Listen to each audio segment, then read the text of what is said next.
Good morning. Magluluto ako ng gatang puso at sitaw, pinataan.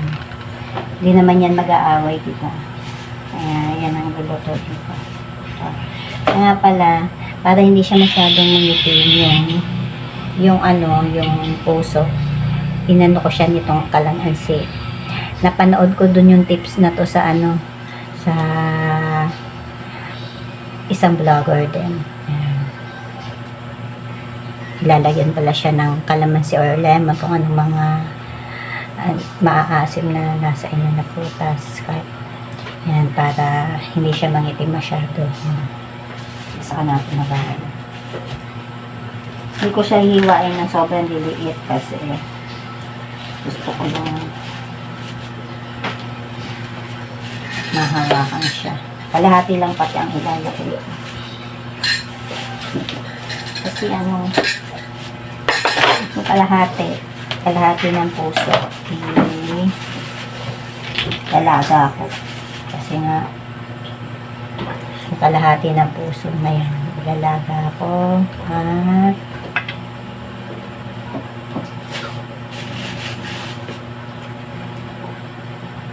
yan, ubos na. Tsaka yung yung dagta niya pagka nilalagyan ng kalamansi. Hindi siya dumidikit sa kamay o diba? Pagka may kalamansi.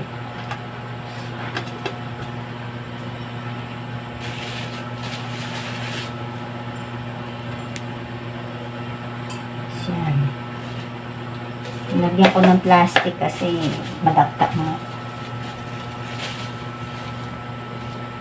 Alisin natin medyo itong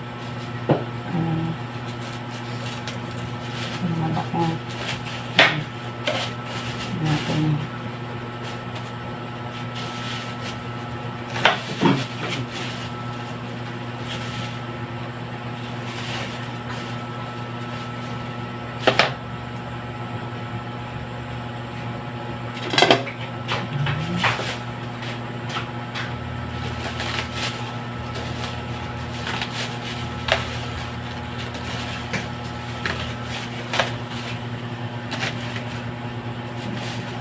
Kuhain ko na. Tumatagas na naman yung aking kutsilyo. Ano yun namin siya? Pagusod ng saging.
Yan. Ilagay na natin yung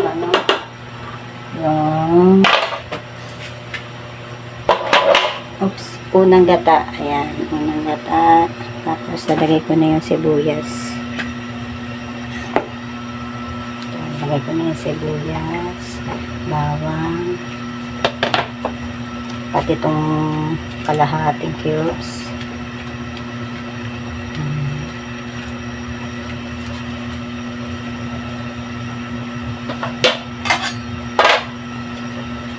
Hindi ako nagigisa pag nag-ano ng gata, nagluluto ng gata, hindi ako nagigisa.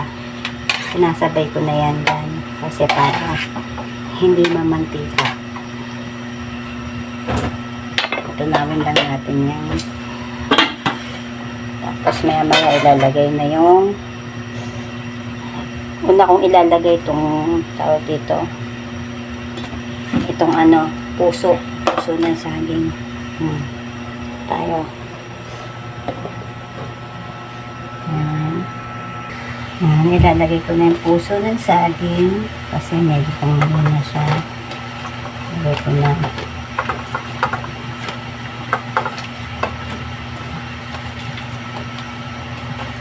Mas matagal kasi siya maluto yung puso ng saging.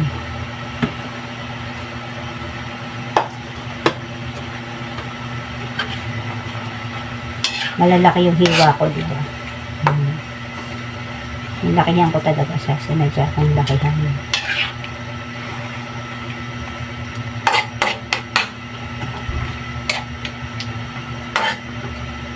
Nilagyan ko siya ng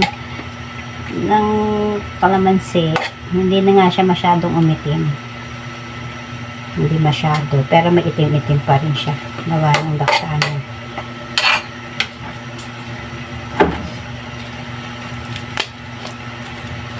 Lagyan natin paminta.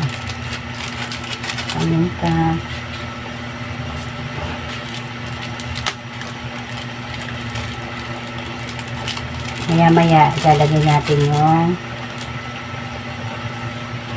dito, siraw. Lagyan natin ang sitaw.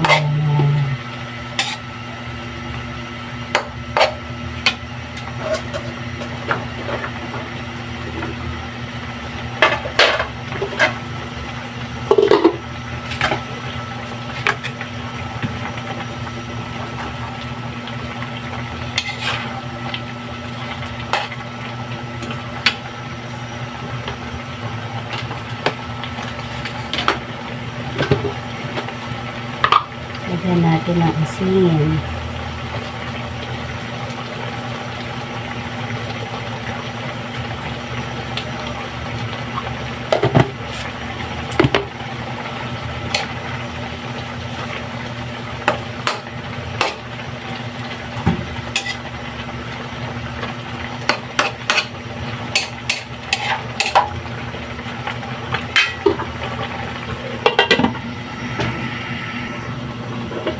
Lagay ko na yung sitaw.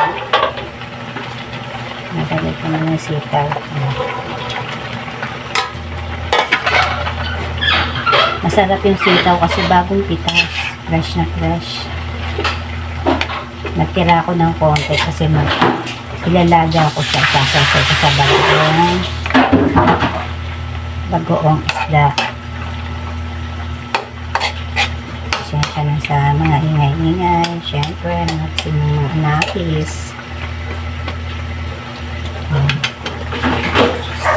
Pwede ko na rin ilagay yung kakanggata. Ito, yung kakanggata niya.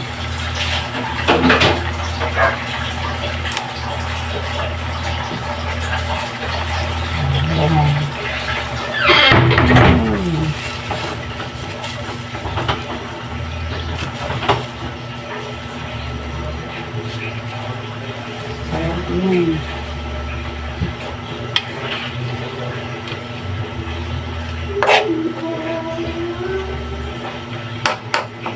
Maya-maya ready na yan.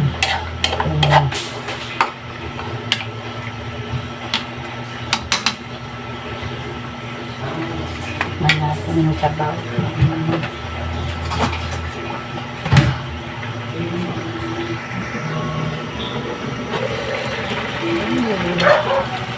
Ayan. Ayan natin yung takbat.